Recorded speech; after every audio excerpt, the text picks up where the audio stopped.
You set a cheap bucket trap in the garage, shed, barn, or basement, and the strangest thing happens. The rats do not rush it. They do not even investigate it the way the internet promised. The bucket just sits there, brand new, clean, baited, and untouched. That is not because the rat is a tiny mastermind sketching blueprints under the floorboards. The simpler explanation is more useful. To a rat, the newest object in the room is often the most dangerous object in the room. Understand that, and the $1 bucket stops being a gadget. It becomes a behavioral trap. By the end, you will know why rats avoid it, why adding bait immediately can be the mistake, what the bucket geometry actually does, and why the cheapest version of the method is not something every pest control business is eager to emphasize. The key word is neophobia. Neophobia means fear or avoidance of novelty. In plain language, rats often do not like new things suddenly appearing in familiar places. A new container near the wall. A new snap trap beside a feed bag. A new bucket where yesterday there was only dust and droppings.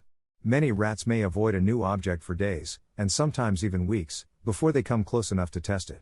Not every rat behaves exactly the same way, and the setting matters, but the pattern is strong enough that professionals plan around it. This is the first big flip. Most people say rats avoid traps because rats are intelligent.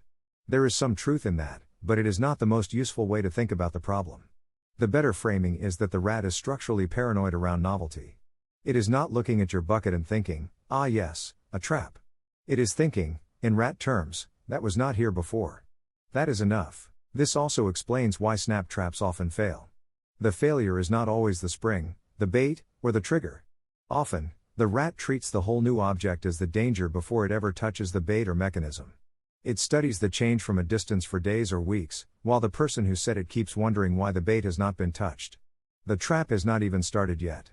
The rat is still auditing the furniture. Now the next question is obvious: why does the same trick work in one building and fail completely in another?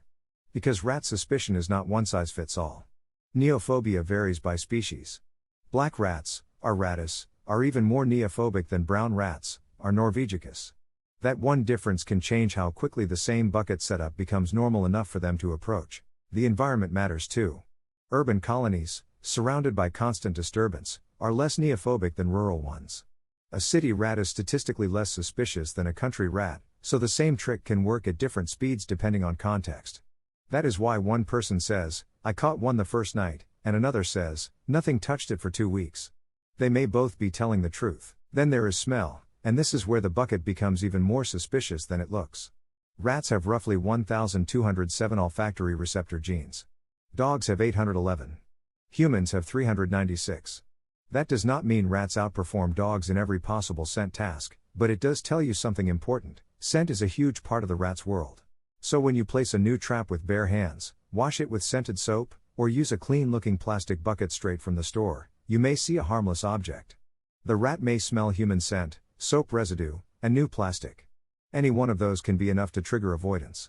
This is why a brand new trap can look perfect to you and still feel wrong to the animal for weeks. It is not just seeing the bucket. It is reading the bucket.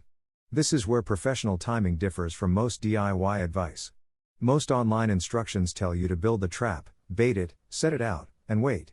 Everything changes at once. The object is new. The smell is new. The food is new. The location feels altered. To a cautious rat, that is not an invitation. That is a suspicious renovation. Professionals often use a slower method. They pre-place empty containers or traps in the environment before using them. That means putting the bucket, box, station, or trap body in position without bait for several days. The goal is not to catch anything yet. The goal is to let the object become part of the room. After several days of acclimation, the bait is added. Now the important part has changed. The object is no longer the new threat. The only new thing the rat notices is food. That is the opposite of the usual DIY move, where trap plus bait appear together like a bright warning sign. There is a second version of the same idea, and it works at the level of location. Neophobia drops when the environment stays stable and resources are constant. So instead of introducing the final trap immediately, you can place neutral food, not the final bait, in the same spot for a few days before the real trap is introduced. This does not mean every rat in a colony will behave identically. But it uses the same principle professionals use for bait stations: prep the location first. The spot becomes ordinary. Then the trap does its work. That is the behavioral side. But the bucket still needs a physical mechanism, And this is where a lot of cheap trap advice becomes too vague. The bucket itself is not magic. The real mechanism is deceptive geometry. A bucket-style trap works by exploiting a point of no return in the rat's center of gravity.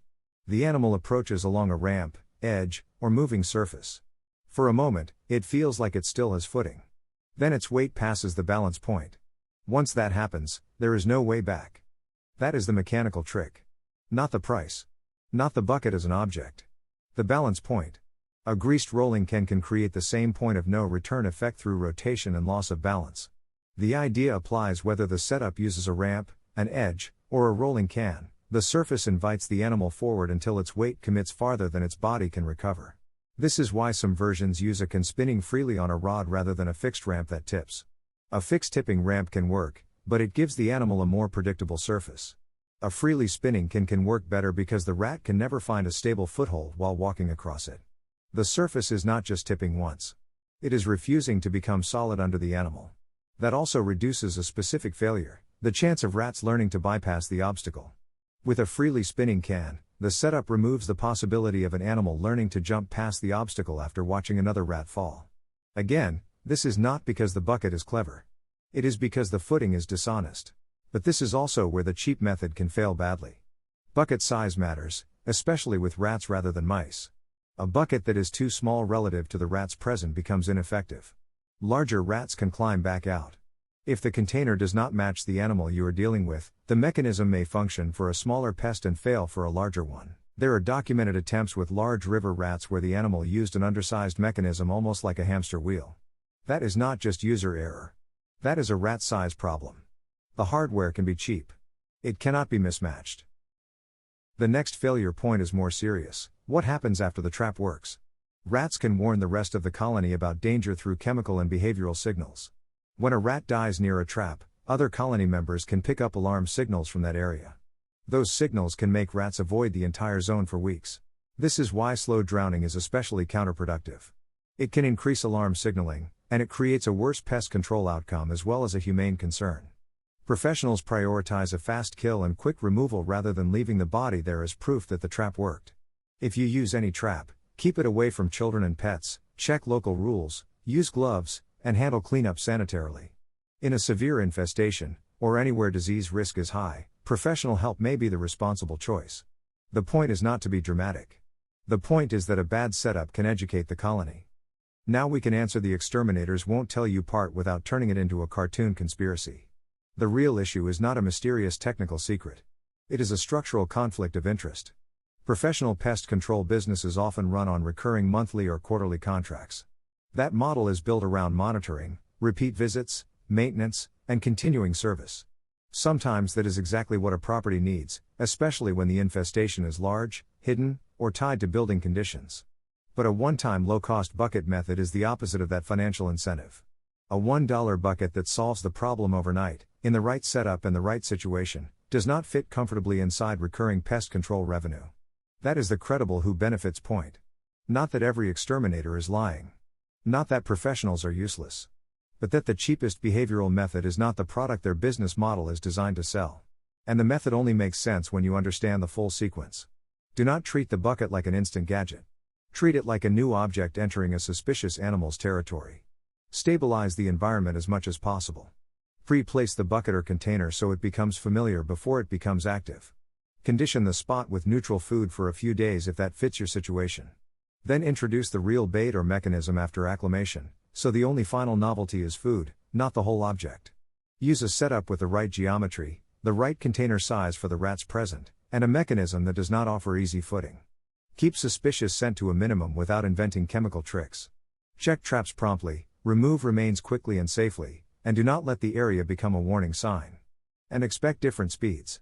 Black rats and brown rats do not respond exactly the same way. Urban and rural colonies do not carry the same suspicion level. Scent, bucket size, and alarm signals can all change the result. So the untouched bucket was never just a cheap trap sitting in a corner. To the rat, it was a new object covered in unfamiliar cues. The trick is to make the bucket boring before it becomes dangerous. That is the part most quick tutorials skip, and the part professionals understand.